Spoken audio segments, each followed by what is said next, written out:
Et si une simple signature suffisait à faire vaciller 3 continents? Imaginez la scène. Dans un bureau sobre de Ouagadougou, au cœur du Burkina Faso, une main trace son nom au bas d'un décret. Ce geste, à première vue anodin, vient de faire trembler les tours de verre de l'Europe, de l'Asie et de l'Amérique. Ce n'est pas un simple acte administratif, mais le point de départ d'un bouleversement géopolitique, économique et social. Par cette signature, une loi inédite vient d'être promulguée. Dorénavant, aucune matière première extraite du sol burkinabé ne pourra quitter le pays sans avoir été transformée sur place. Fini l'exportation brute de l'or, du manganèse, du cuivre, du zinc ou du coton. Ce modèle hérité de l'époque coloniale et perpétué par des décennies de contrats défavorables touche à sa fin. Dans les couloirs feutrés des sièges de grandes compagnies minières à Londres, Paris, Toronto ou Pékin, le silence s'alourdit. Les analystes revoient leurs projections, les avocats scrutent les moindres clauses des contrats en cours. Les diplomates s'interrogent, comment un pays d'Afrique de l'Ouest, longtemps relégué à la périphérie du commerce mondial, ose-t-il défier l'ordre établi depuis des générations? Depuis plus de 60 ans, l'Afrique a suivi le même schéma. Exporter ses richesses brutes, importer à prix fort les produits finis. Aujourd'hui, ce cycle vacille, et tout le monde retient son souffle. Pourquoi ce choix radical? Parce qu'il met fin à un système qui n'a cessé d'appauvrir le pays tout en enrichissant des intérêts lointains. Tant que le statu quo persistait, les profits s'envolaient, laissant derrière eux pauvreté, chômage et dépendance. Mais refuser ce système, c'est prendre un risque immense, s'exposer à des représailles économiques, à des pressions diplomatiques, à des campagnes de dénigrement et à l'instabilité politique. Pourtant, le Burkina Faso ose poser la question qui dérange. Et si, pour une fois, la richesse restait là où elle naît? Ce choix n'est pas un simple acte de bravoure. Il remet en cause des intérêts colossaux et engage l'avenir du pays sur plusieurs décennies. Conserver la valeur ajoutée sur place, créer des emplois qualifiés, bâtir une industrie nationale, restaurer la dignité et le pouvoir de décision. Voilà l'enjeu. Mais comment l'Afrique s'est-elle retrouvée piégée dans cette logique où elle vend sa matière brute pour ensuite la racheter transformée, à des coûts exorbitants? Pour comprendre la portée de cette révolution, il faut remonter le fil de l'histoire, là où tout a commencé. Dès le XIXe siècle, la colonisation a imposé un modèle d'extraction. Les voies ferrées desservaient les mines, non les marchés locaux. Les ports exportèrent des matières brutes, non des biens manufacturés. Après les indépendances, si les drapeaux ont changé, les contrats, eux, sont restés. Dans les années 60, alors que le Ghana, la Côte d'Ivoire ou le Mali prenaient leur envol, de nombreux accords de coopération et de concession ont été signés avec les anciennes puissances coloniales ou avec de nouveaux acteurs. Ces contrats ont souvent verrouillé les pays dans le rôle du fournisseur de matières premières, sans transfert de technologie ni développement d'une industrie locale. Prenons l'exemple du cacao ivoirien. Pendant des décennies, la Côte d'Ivoire a été le premier producteur mondial de cacao, mais la quasi-totalité de la richesse générée par le chocolat était captée en Europe ou en Amérique du Nord. Les fermiers ivoiriens, eux, recevaient à peine une fraction du prix d'une tablette vendue à Paris, Londres ou New York. Le schéma était identique pour le coton burkinabé, l'uranium nigérien, le cuivre zambien, le pétrole nigérian ou le café éthiopien. À chaque fois, la matière brute partait, la valeur ajoutée restait ailleurs. Pourquoi depuis plus de 30 ans, nos exportations n'ont-elles enrichi que les autres, alors que notre propre peuple s'enfonçait dans la pauvreté? Il suffit d'observer la répétition du même schéma. Le Burkina Faso, comme tant d'autres pays africains, expédie ses matières premières à l'étranger. Puis, nous rachetons ces ressources sous forme de produits finis, à des prix bien supérieurs. Ce cycle épuise nos sols et vide nos réserves, tandis que les profits s'accumulent dans des mains étrangères.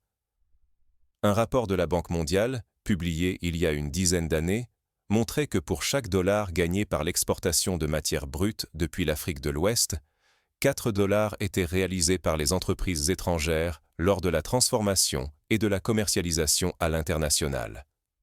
Autrement dit, nos pays touchaient moins de 25% de la valeur totale, tout en supportant l'essentiel des coûts environnementaux et sociaux. Dès qu'un camion quitte la mine, la richesse quitte notre sol. Nous restons bloqués au bas de la chaîne de valeur, soumis à des contrats structurés pour favoriser les sociétés d'ailleurs. Pendant que notre or, notre manganèse, nos minerais précieux traversent les frontières, la transformation, le raffinage et la création de richesses se font loin de chez nous. La réalité est brutale. Ce n'est pas en extrayant que l'on prospère, mais en transformant, en maîtrisant les normes, en vendant, en fixant les prix. Tant que nous ne faisons qu'exporter ce que la terre nous donne, chaque tonne envoyée renforce notre dépendance, prive nos jeunes d'emploi, de savoir-faire et d'un avenir industriel digne de ce nom. Le Nigeria, producteur historique de pétrole, illustre ce paradoxe. Malgré des décennies d'exportation d'or noir, le pays se retrouve à importer du carburant raffiné, faute de raffineries locales suffisantes. Résultat, le prix du litre à la pompe est plus élevé à Lagos qu'à Houston, et le pays doit payer des devises précieuses pour racheter ce qu'il a vendu brut. Voilà pourquoi la nouvelle loi va bien au-delà de la mine. Elle cible toute la chaîne. Désormais, la transformation doit se faire ici, sur notre sol. Ce n'est pas un simple geste symbolique. C'est l'attaque directe contre la racine du problème. Refuser de voir ce cycle pour ce qu'il est, c'est accepter que la pauvreté devienne notre destin. Mais s'opposer à cet ordre, c'est affronter des intérêts puissants, des réseaux internationaux et des contrats faits pour nous maintenir à genoux. Changer les règles ne se résume pas à une signature au bas d'un texte. C'est provoquer une onde de choc qui menace l'édifice du système. Mais qui protège vraiment cet équilibre injuste? Quels leviers sont actionnés quand une nation ose défier la logique imposée? Pour illustrer la force de l'inertie, rappelons le cas du Chili dans les années 70. Quand le pays tenta de nationaliser son cuivre, les réactions furent immédiates. Embargo commercial, déstabilisation politique, campagne médiatique visant à discréditer le gouvernement. Les intérêts en jeu étaient tels que des puissances étrangères ont tout fait pour préserver leur accès privilégié à la ressource. Le Burkina Faso sait aujourd'hui qu'il s'expose à des pressions similaires. À peine la loi votée, les premières résistances se manifestent. Certains acteurs, jusque-là silencieux, sortent de l'ombre pour défendre leurs privilèges. Quand on bouleverse la chaîne de valeur, ce ne sont pas seulement les profits qui vacillent, c'est tout un équilibre mondial qui menace de s'effondrer. La nouvelle loi burkinabé va bien au-delà d'un simple ajustement politique. Elle attaque le cœur d'un ordre bâti sur l'extraction pure et la dépendance imposée à l'Afrique. Dès son annonce, la riposte de ce système s'est déclenchée sans délai. Les pressions se sont organisées avec une efficacité redoutable. Recours juridiques, campagnes médiatiques coordonnées depuis l'extérieur, interventions diplomatiques au plus haut niveau. Les grandes firmes, soutenues par des gouvernements alliés, veulent étouffer la réforme avant même qu'elle n'existe réellement. Dans les bureaux feutrés du pouvoir, chaque mot de la loi est disséqué, chaque virgule remise en cause. On propose des amendements pour adapter le texte, des exceptions pour préserver l'emploi, des expérimentations sans date. Toutes les ruses sont bonnes pour vider la réforme de sa force sans jamais l'avouer. Sur le front du droit, la menace de l'arbitrage international se précise. Les avocats des multinationales brandissent les traités de protection des investissements, promettent des années de procédures devant des tribunaux étrangers. Certains investisseurs menacent de suspendre leurs engagements, de geler des chantiers, de réévaluer la stabilité du Burkina Faso. L'économie locale, déjà fragile, devient l'otage d'une pression globale. Mais la stratégie la plus pernicieuse se joue ailleurs. Exploiter chaque ralentissement économique comme une arme politique. Dès que la production fléchit ou que les investissements tardent, le récit s'impose. La réforme serait coupable de priver le pays de croissance et de devises. L'objectif est limpide. Retourner la population contre la souveraineté, pousser les citoyens à défendre, sans le savoir, la dépendance. Face à la tempête, l'État burkinabé tient bon. Des audits stricts sont menés pour exposer les pratiques des entreprises. Des plans de sauvegarde sont mis en place pour limiter l'impact sur l'emploi et la production. Le gouvernement cherche de nouveaux partenaires, surtout dans le sud global, pour diversifier les marchés et contourner les blocages.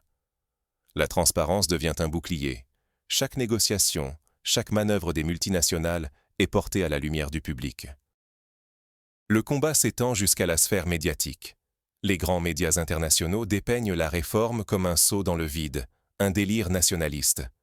Les mots instabilité, aventure, isolement se multiplient. De fausses analyses économiques circulent, semant la peur et la confusion. À chaque instant, la pression est totale. Renoncer, ce serait replonger dans la dépendance. Tenir bon, c'est risquer l'isolement, l'asphyxie, la fracture interne. L'équilibre est précaire. La lutte se joue au fil du rasoir. Mais sous la surface, la société burkinabé commence déjà à changer. Ce sont d'autres voix, venues du terrain, qui vont maintenant se faire entendre. Imaginons un village minier du Sahel. Depuis des décennies, les camions passaient, la poussière se soulevait, mais la vie des habitants ne changeait pas. Aujourd'hui, la construction d'une petite usine de traitement des minerais bouleverse la routine. Pour la première fois, des jeunes sont embauchés comme techniciens, des femmes participent à la chaîne de contrôle qualité et la coopérative locale signe un contrat d'approvisionnement avec l'usine. Le marché du village s'anime, de nouveaux commerces ouvrent, les familles voient l'espoir renaître. Et si le combat engagé au Burkina Faso n'était que le reflet d'un enjeu universel? Derrière la bataille pour la souveraineté sur l'or et le manganèse se cache une question brûlante pour chaque nation riche en ressources. Qui garde la main sur la richesse née de son sol et qui en récolte vraiment les fruits? Dès que la loi fut signée, la pression interne s'intensifia. Les lobbyistes se sont aussitôt mobilisés, multipliant les appels à la modération, soumettant des amendements apparemment raisonnables. Mais chaque mot, chaque suggestion portait le même dessein. Freiner l'élan, semer le doute ou retarder l'application de la réforme, le temps de l'affaiblir à petit feu. Les avertissements se sont abattus comme une pluie d'orage.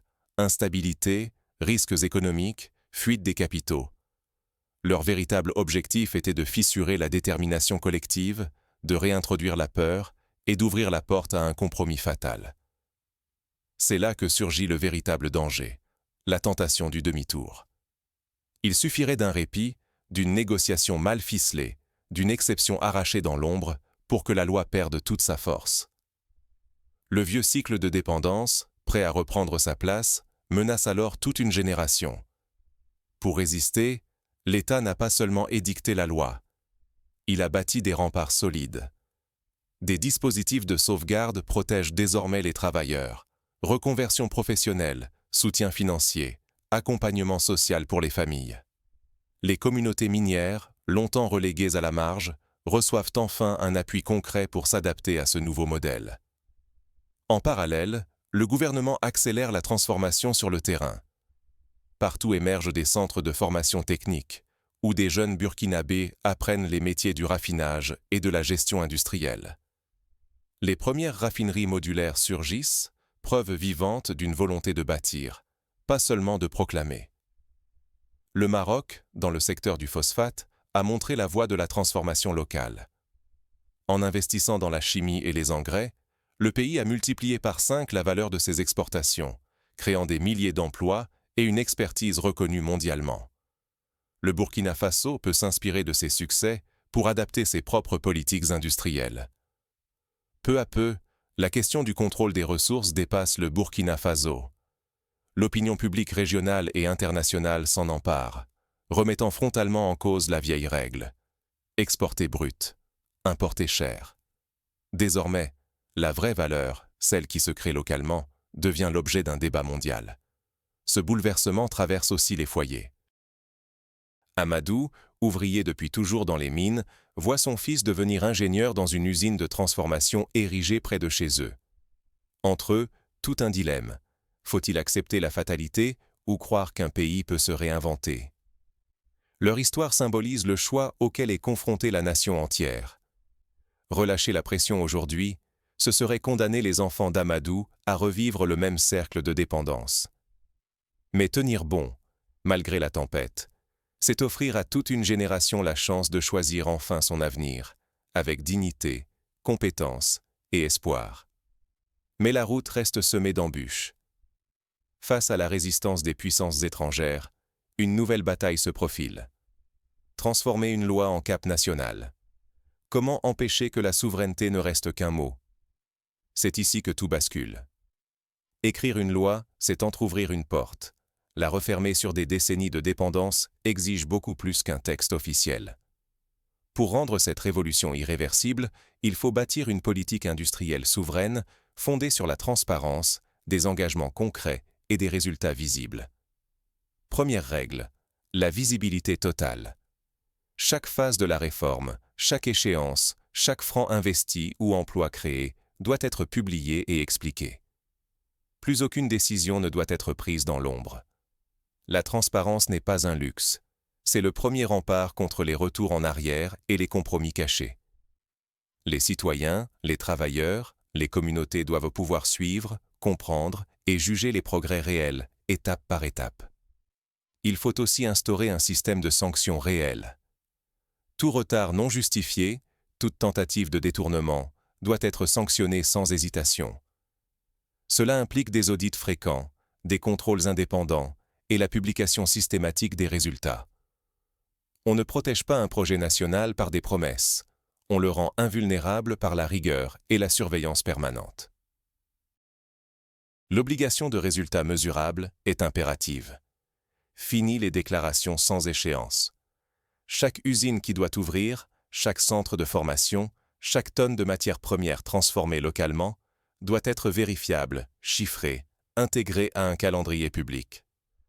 C'est la seule garantie contre la dilution de la réforme dans des discours creux qui servent toujours les intérêts des plus puissants. Mais il faut anticiper la contre-offensive. Une telle réforme dérange des équilibres anciens. Elle crée des tensions sociales, des manipulations, parfois même du sabotage. La stabilité sociale passe par l'inclusion des travailleurs locaux, la formation, la redistribution équitable des profits. Toute tentative de déstabilisation doit être contrée fermement, grâce à un appareil d'État renforcé, formé, protégé. Renforcer l'État, c'est aussi investir dans l'intégrité. Constituer des cellules anticorruption, protéger les lanceurs d'alerte, sécuriser les sites industriels et les personnels. Il faut bâtir une administration capable de résister aux pressions extérieures, d'appliquer la loi sans faiblir et de défendre la souveraineté devant toute juridiction. Si cette politique tient, elle crée un précédent régional et international. Le Burkina Faso ne sera plus considéré comme simple exportateur, mais comme une nation capable de changer les règles et d'inspirer d'autres pays à sortir du piège de la dépendance extractive. Mais le défi le plus profond est culturel. Il faut apprendre à considérer la ressource non comme une rente éphémère, mais comme un devoir durable. Une richesse à faire croître, à transmettre, à défendre ensemble. Ce changement de regard ancre la réforme dans la conscience nationale et la protège pour les générations futures. Pour accompagner cette mutation, des campagnes de sensibilisation sont lancées dans les écoles, sur les marchés, à la radio. On explique aux enfants la différence entre exporter un minerai brut et fabriquer des produits finis. Des concours d'innovation sont organisés pour stimuler l'entrepreneuriat industriel. Les universités nouent des partenariats avec des instituts étrangers pour former une nouvelle génération d'ingénieurs, de gestionnaires, de techniciens. Mal appliquer ou négliger cette réforme, c'est rouvrir la porte aux anciens réseaux et perdre une opportunité historique. L'avenir du pays dépend de la capacité à transformer la loi en réalité vécue, devant tous les regards. Mais même les meilleures lois et les plans les plus fermes doivent affronter la réalité du terrain. Comment passer de la promesse à la mise en œuvre concrète, face à un héritage de méfiance et des intérêts puissants? L'exemple du Botswana dans le diamant est instructif. Plutôt que de se contenter d'exporter les pierres brutes, le pays a exigé que le tri, la taille et le polissage se fassent sur place. Résultat, des milliers d'emplois ont été créés, des entreprises locales sont nées, et le Botswana a su bâtir des réserves financières qui lui ont permis de traverser les crises mondiales sans sombrer. Quand un peuple refuse d'être simple mine, il devient bâtisseur de sa propre destinée. Voilà la question fondamentale à laquelle le Burkina Faso vient de répondre. Allons-nous demeurer captifs du cycle de dépendance ou choisir de forger notre avenir nous-mêmes? Cette loi ne se limite pas à quelques articles ou slogans. Elle engage la dignité, l'économie et l'espérance d'une nation tout entière. Ignorer ce choix, c'est tolérer que nos ressources quittent le pays à l'état brut pour revenir transformées, hors de prix. C'est accepter que nos enfants restent ouvriers du monde, tandis que d'autres s'enrichissent sur notre sol. Mais affronter ce dilemme, c'est ouvrir la porte à la souveraineté authentique, à l'emploi qualifié et à l'émergence d'une industrie nationale. Exiger la transformation locale, refuser les compromis faciles, ce n'est pas un luxe, mais un acte fondateur. C'est refermer la page d'un siècle d'extraction sans retour et écrire un nouveau contrat entre notre terre et notre futur. Ce choix n'est pas sans coût. Il attire pression, menaces juridiques, campagnes médiatiques, manipulations diplomatiques. Mais il permet enfin à celles et ceux qui n'ont jamais eu voix au chapitre de se faire entendre. Car nul autre que nous ne peut décider du destin de nos richesses, ni pour qui elles travailleront. Le moment est venu de ne plus attendre la permission d'exister, de ne plus céder aux avis des conseils d'administration étrangers, de sortir du silence et d'assumer la responsabilité du choix, dépendance ou souveraineté, soumission ou autonomie, résignation ou espoir. Cette loi n'est qu'un point de départ. Elle lance un appel à défendre la dignité, la compétence et l'indépendance. Car la vraie rupture ne réside pas seulement dans les textes, mais dans la volonté d'un peuple entier. À chacune et à chacun de choisir son camp. L'histoire retiendra celles et ceux qui auront eu le courage de changer les règles, pas ceux qui les auront subies. La souveraineté naît d'une prise de conscience, puis d'un engagement commun. Ce choix appartient désormais à toutes et à tous. Ce n'est qu'ensemble que nous pourrons transformer une signature solitaire en un mouvement irrésistible. Car chaque usine qui s'élève, chaque technicien formé, chaque famille qui retrouve l'espoir est la preuve vivante que la richesse d'un pays ne se mesure pas à ce qui en sort, mais à ce qui se construit, se partage et se transmet. Le Burkina Faso vient de montrer la voie. À nous tous de la suivre, de l'enrichir, et de ne jamais plus laisser notre avenir s'écrire ailleurs qu'entre nos mains.